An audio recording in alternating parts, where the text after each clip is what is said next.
saya dalam pembelajaran bahasa Indonesia.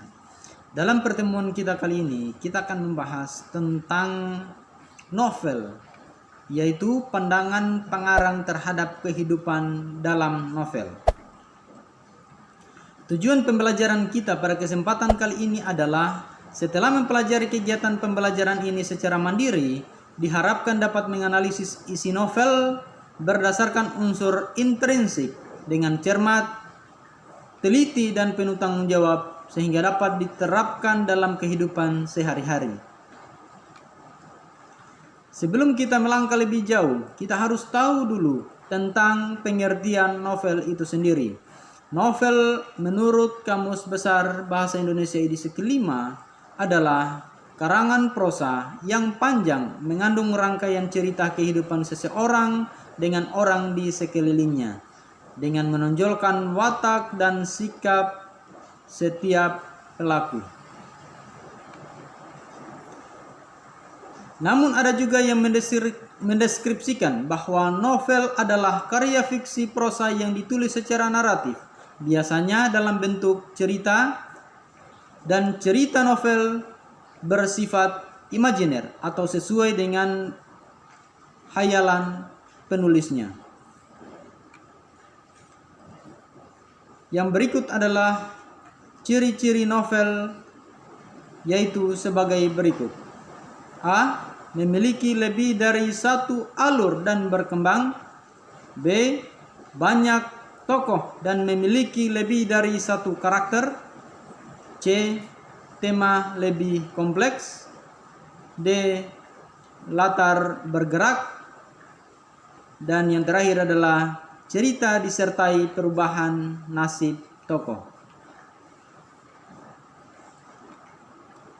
Nah, yang perlu dianalisis adalah unsur-unsur pembangun novel itu sendiri.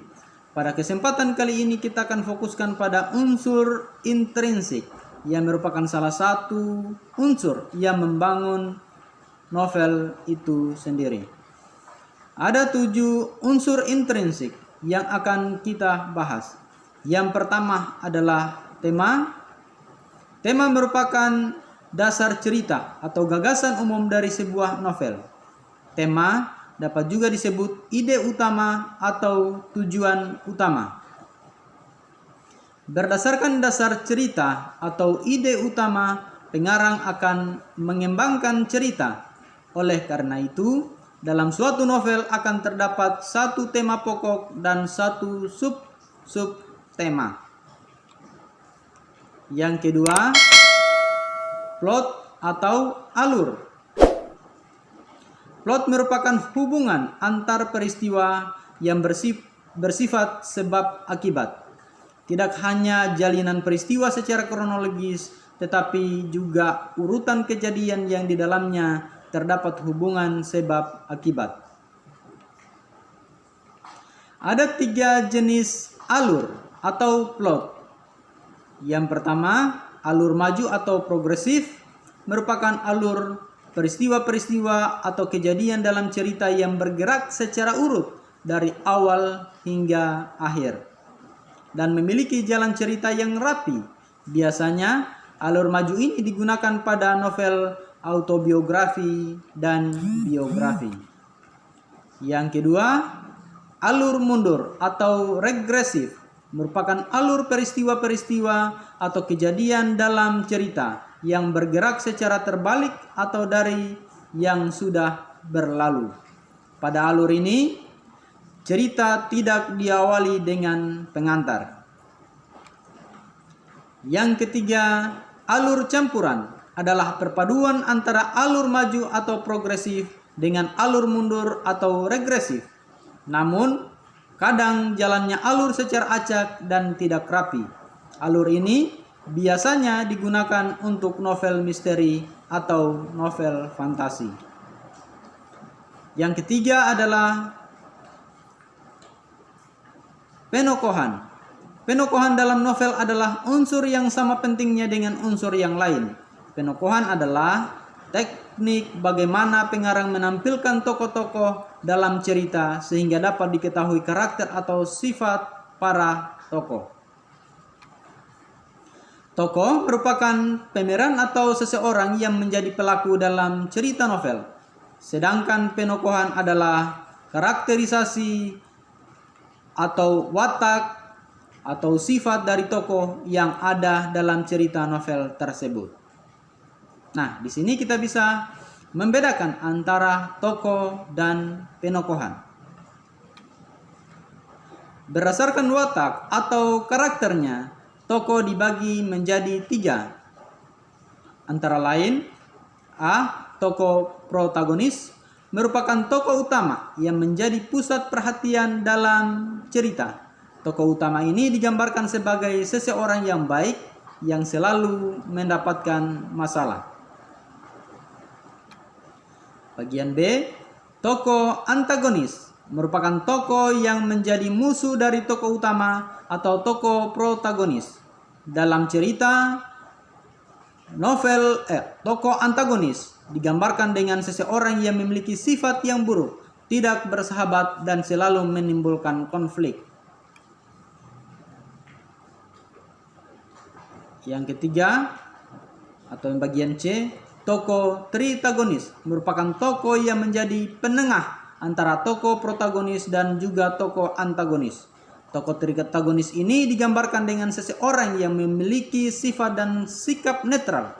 Kadang bisa berpihak pada tokoh protagonis dan kadang berpihak pada tokoh antagonis.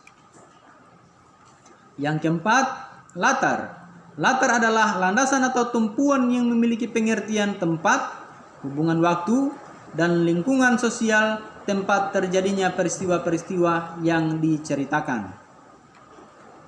Latar atau setting terdiri dari beberapa macam, di antaranya A. Waktu, yaitu masa di mana jalannya cerita sedang berlangsung. Latar atau setting waktu ini bisa digambarkan secara garis besar ataupun terperinci. Secara garis besar misalnya pada musim kemarau, musim hujan, siang hari, malam hari, hari Minggu, dan lain sebagainya. Bagian B, tempat, yaitu lokasi di mana jalannya cerita tersebut berlangsung. Latar atau setting tempat ini digambarkan secara umum dan khusus. Misalnya saja, secara umum seperti di Terminal Bekasi, di stadion, dan lain sebagainya. Sedangkan secara khusus, seperti di ujung Jalan Mawar, di rumah Anton, dan lain sebagainya. C. Suasana, yaitu kondisi latar secara menyeluruh dan emosi yang kuat. D. Sosial budaya, yaitu pergaulan yang secara status sosial ini berhubungan dengan latar tempat, sebab status sosial sangat erat hubungannya dengan tempat bergaul. Bagian E. Keadaan lingkungan. Lingkungan dari tokoh-tokoh dalam cerita akan memunculkan konflik batin dalam jalannya cerita. Unsur intrinsik yang kelima adalah amanat. Amanat merupakan pesan dari pengarang kepada pembacanya yang terkandung di dalam novel dalam menyampaikan maksud pesannya. Sang penulis biasanya mengungkapkannya secara tersirat ataupun tersurat. Yang keenam, sudut pandang penulis. Unsur intrinsik karya fiksi berikutnya adalah unsur sudut pandang. Sudut pandang adalah cara penyajian cerita, peristiwa-peristiwa, dan tindakan-tindakan pada karya fiksi berdasarkan posisi pengarang di dalam cerita. Yang terakhir adalah gaya bahasa. Gaya bahasa adalah suatu corak dalam pemilihan bahasa yang digunakan oleh penulis di dalam cerita novel. Gaya bahasa ini berguna untuk menciptakan suasana atau nada untuk mengajak.